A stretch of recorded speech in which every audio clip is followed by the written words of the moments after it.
ये बात तो सच है कि जो सेवा करेगा वही ईश्वर को पाएगा। महाराज जी, मनुष्य का ऐसा कौन सा कर्म या चरित्र गुण है जिससे परमात्मा सबसे ज्यादा प्रसन्न हो? ऐसा कोई कार्य जो एक मनुष्य दूसरे मनुष्य के लिए करे जिससे भगवान राजी हो जाए? बस इसी से। उस कार्य का कोई नाम नहीं है। किसी का एक्सीडेंट हो गया, आप जैसे अपने भाई का एक्सीडेंट हुआ तो कैसा लगेगा, अपने पुत्र का हुआ तो कैसा, हम तुरंत उसमें इन्वॉल्व हों, तुरंत हम उसमें, कोई भूखा है हम अपने हिस्से का भोजन दे दें, कोई सर्दी से कांप रहा है हम अपना वस्त्र उतार के दे दें, कोई बीमार है आज हम मनोरंजन में पैसे नहीं खर्चा करेंगे, आज हम बीमार को दे देंगे। परोपकार ये भगवान को बहुत पसंद है। सबसे ज्यादा पसंद भगवान की बात है कि परोपकार करना। जटायु जी से कह रहे हैं ये हमारी कृपा से तुम्हें सदगति नहीं प्राप्त हो रही, ये तुम्हारे कर्म से प्राप्त हो रही। जो तुम सीता जी की रक्षा के लिए अपने प्राणों की बाजी लगा दी, यही कर्म तुम्हें परम पद में पहुंचा रहा है। तो परहित सरिस धर्म नहीं भाई। अगर हम दूसरों को भगवत भाव से युक्त होकर सेवा पहुंचावें तो वो सीधे भगवत प्रसन्नता प्रदान करती है।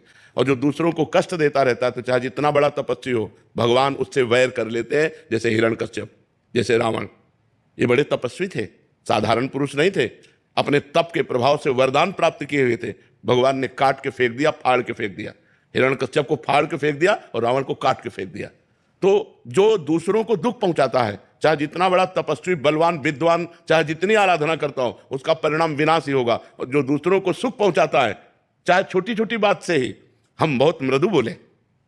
हमारे पास जो धन है वो वाणी है, वो तन है, वो मन है और जो वस्तुएं हैं, तो हम पहला सबसे ज्यादा मृदु वाणी बोले, किसी को दुख ना पहुंचे।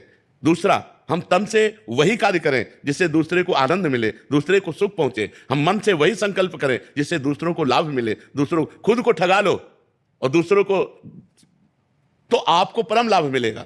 दूसरों को सुख मिला आपको ठग के, तो आपको जो देगा मालिक, तो इन ठगने वालों से कोई फर्क नहीं पड़ता। इसलिए तन, मन, धन, वचन, इनके द्वारा हमारा उद्देश्य बन जाए कि किसी भी प्राणी को कष्ट नहीं देंगे, बस भगवान प्रसन्न हो गए। अब देखो कैसे कैसे लोग निर्दयी होते जाते हैं, पराई बहन बेटियों के साथ दुर्व्यवहार करके काट देना, मार देना, यहाँ पशुओं को भून भून कर खाना, काटना, उबाल। अब ये सब दुर्गति होने वाली है इन लोगों की। ये जितने ऐसे आचरण करते हैं ये सब यहाँ जलेंगे और नरक में जलेंगे, तब जाके पवित्र होंगे। फिर पशु पक्षी भूत प्रेत की योनियां प्राप्त होंगी। इसलिए मनुष्य योनि जो मिली है वो परोपकार करने के लिए मिली है। परहित सरिस धर्म नहीं भाई। दूसरों को सुख पहुंचाओ, इससे बड़ा कोई धर्म नहीं है। यही भगवत भाव से, इसी से भगवान प्रसन्न हो जाते हैं। जो किसी की मदद करता है उससे बड़ा धर्म और कर्म कुछ भी नहीं होता है। अगर आपको भी ऐसे ही लगता है तो कमेंट में राधे राधे लिखिएगा। राधे राधे।